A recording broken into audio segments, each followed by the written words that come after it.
Alright guys, thanks for tuning in. This is a really interesting one. The interviewer is good, and Omid Scobie, this guy, you'll see. Thanks for having me. Look, we're 2 days into the book being out now, 2 or 3 days. The reaction has been, well, kind of fierce, hasn't it? The public are unhappy. Yeah. The press have been hard. And some of the reviews haven't been great. I'm just wondering how your week's been so far. Thank you for asking. I knew this book would... Alright, I just want to point something out real quick. I got a lot there from when the interviewer asks him, how's your week been? The way he said, thank you for asking, reminded me so much of Meghan Markle's infamous, not many people have asked me if I've been okay. That's literally what she said. She said, thanks for asking, not many people have asked if I'm okay. And I got that exact same type of thing. For me, that's such a rude, semi-passive aggressive and just jerky way to answer. Like when someone asks, are you okay? Oh, well, thanks for asking. There's not really, it's very rare for someone to say it in a genuine way. Most of the time, that's what it means. So right away, we're seeing that very similar thing to what Meghan Markle did, and this guy seems like a jerk, which you'll see he is. Controversial. It obviously goes into areas that I think that often royal correspondents shy away from, whether it's conversations around race or, of course, the relationship between the press and the palace, but really going into the details of that. And I never expected it to sort of be presented fairly on the pages of the same papers that their secrets. Literally, he's like the worst of Harry and Meghan, actually. So first of all, conversation, that buzzword, setting up himself as a victim, right? And then, oh, it wasn't presented fairly. So he's doing the exact same thing like Harry and Meghan do, which is saying, oh, anything we don't like being said, it's like a conspiracy and it's unfair. So we're seeing that from Omid Scobie right from the start. The exact same talking points, but not just for them, but for himself. The same types of excuses. Now being revealed for the first time, and of course none of that has made any of the coverage. I think what's been frustrating is seeing so much written about the book that just wasn't true. There were stories about things that I'd supposedly said about the Princess of Wales, Kate, for example, that she only smiles or grins in front of the cameras or something. There's not a word in the book that reflects that whatsoever, and neither have I ever said it in an interview, but you sort of have to sit back and watch these things play out. And then it did reflect. Again, it's all the stuff that you see Harry and Meghan doing. Every infamous moment that they have, Harry's like, the British press said that. We didn't say that. So every accusation, everything they do, there's an excuse. And you're going to see something else in a minute that is so similar. It's all the worst little moments of their interviews. Omid Scobie uses all the same techniques. Joe has a Stepford wife, though, which is kind of offensive too, isn't it? It said Stepford wife-like, and I think that the... What kind of BS is that? Come on, see, it said Stepford wife-like. What a jerk, he's so full of it. And this reminds me again of Harry's interview. It was actually one of the very first videos I did about Harry and Meghan, where Harry was read back all the nasty stuff he wrote about his brother. I'm sure Harry and Meghan are into anti-body shaming. It was just oh, he's balding and his ugly dour face, just totally being a vicious, disgusting jerk. And he's like, oh, well, it's okay, I said that, I was just being truthful. Same stuff, right? It's here you insulted someone, and it's oh, well, it's it's okay when I do it, and I didn't really say that. So all the worst stuff. The whole section of the book, if you read it in detail, talks about that she's never put a step wrong, but also that the role does require that kind of stately detachment, and it compares her to the Queen in a very favourable way, actually. But of course, if you compare that to, say, everyday folk, there is a sort of very reserved, almost Stepford-like approach to the, it's kind of mean. The position. It is a kind of a hard thing to say or to hear about yourself, and you can understand why there's been a lot of negative reaction. I like this guy who's interviewing him. He's polite. He's, he does things in an assertive way, not a jerk way like Harry, Meghan, and Omid Scobie does.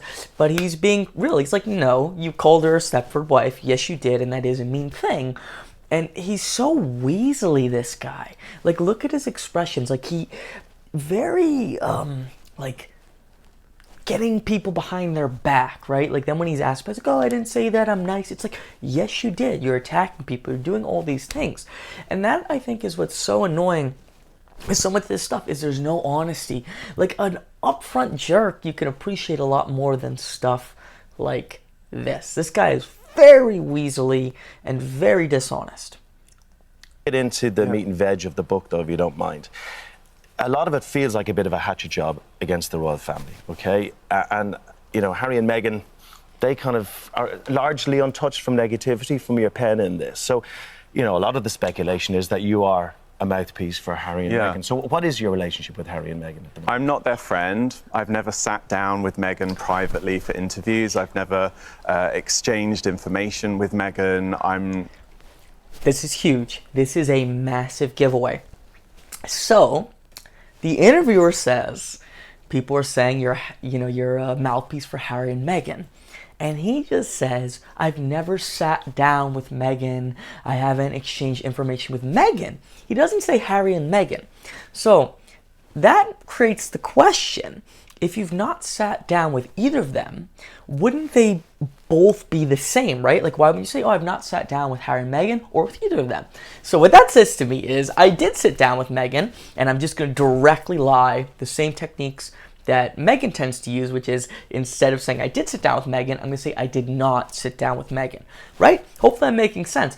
The question is Harry and Meghan, and he only answers about Meghan, probably because that is the person that he met with. It makes no logical sense unless he is flat out lying, because he took the question as you sat with Meghan because that's what he did. He didn't even hear the rest of the question. So he just instinctually lies. And again, he's very weaselly. He's just lying. You see, he's like nervous and stuff. But sometimes you have to remember with someone like this, who's like weaselly and nervous to one's face, he's not a good guy. Just because he's nervous and knows he's doing wrong doesn't make him a good guy. He will have no problem. Like, I bet the man who's interviewing him, who's being respectful but honest, he'll probably do anything he could to wreck that guy's reputation behind his back. It's a person to watch out for. Very weak, but still dangerous and lacking ethics. Not in their private world in any way whatsoever. Are you fighting their corner? No. It feels like I have you been, are. during Meghan's time as a working member of the royal family, I was extremely sympathetic for the position she was in. I was one of a number of journalists that are part of that small pack that covered the story as a full-time job. For me, there were things that I saw being written about in the press, comments that were being made about her, unfair treatment when it came to how she was being written about compared to, say, how we've written about others in the past. And so I called it out. You know, I work in the American press. I'm not restricted by some of the limitations of being a member of the British press and that relationship with the royal family. So I did go on television and talk about the racism that she faced. And rather than anyone wanting to talk about it or listen about it, I was called her fan, mouthpiece, cheer. Mouthpiece. He is exactly a mouthpiece. He's making the exact talking points for Harry and Meghan. And again, they are doing what he's doing. So he's playing both sides. Oh, I'm not doing this. I'm not saying this, even though you absolutely are. And Meghan and Harry are doing that on a larger scale. Oh, we didn't say that. We're not saying this, but we're sending out our mouthpiece to say these things. He's making their exact points that she wasn't treated this way. She was dealing with this. And it's so obvious that's the case on a million levels, but the fact that he uses the same words they do, he uses the same types of language, the same buzzwords, and the same techniques to deflect. He's making the exact talking points. And again, the point is, anything that we write is okay, and that's not tabloids, and anything else is a tabloid. And that's the thing that's so jerky. Like, I do understand a genuine desire for privacy, which Harry and Meghan do not have, but what their thing is, basically, whatever we do is okay, whatever anyone else does is wrong, wrong, wrong. So it's unethical, it's bad, and it's very, very manipulative. And it's shocking they do have some fans who don't question things. And you notice most of the fans, I would say, are brainwashed because I'll get their comments. It's very rare that someone respectfully disagrees. Like, if someone comments, like, oh, I think Meghan's okay, I'm like, okay, cool, no problem. 9 out of 10 times, they're just like, all of you are evil, you're this, you're that. Like, they're brainwashed. They can't listen to other viewpoints. They're just vicious. Leader, etc. So I can't run away from that narrative. It's stuck. You know as well as I do that tabloid nicknames stick forever. But like, Harry and Meghan... See, this is where I have a bit of a... I don't mean to cut across. Yeah, go for it. I find a lot of this content quite tabloidy too. Yes. So, you know, you got to bear the brunt of that as well. It delves into... As part of the American press crew, you don't have a role within the reporting pack over here with the royal family. We know Meghan was in touch with the first book. And Look at him. He's like, ooh. I love this interviewer. Again, he's respectful about it. More respect on anything this guy deserves. But he's just saying the truth. Like, he's like, no, you're doing this. This is what you're saying. This is what you said. And again, he's not even judging him. He's just saying it's the truth. He's like, you called her a Stepford wife. Saying, oh, I said like. Shush, you're full of it. So I like that this guy is saying the truth, and he's putting it so well. Mouthpiece and tabloid, right? You write your own tabloid, and that's okay, but every other tabloid is evil because it doesn't say what you want it to say. And send some advice your way. Well, she wasn't in touch with the first book. Via an aide. She spoke to her communications officer, and I discovered that at the same time as the rest of the world So it did. happened. But So it happened. It's the job of a... I love that. So it happened. But look at his face too, how like he's losing like the wind under his sails. Like it's like someone who's lying and they're caught and they're like scared and they like know it's over. Like if you notice, he's like, oh, I didn't say that. I didn't like, and he's not as expressive because he has a lot of like plastic surgery and whatnot, but you could still see the fear in his face.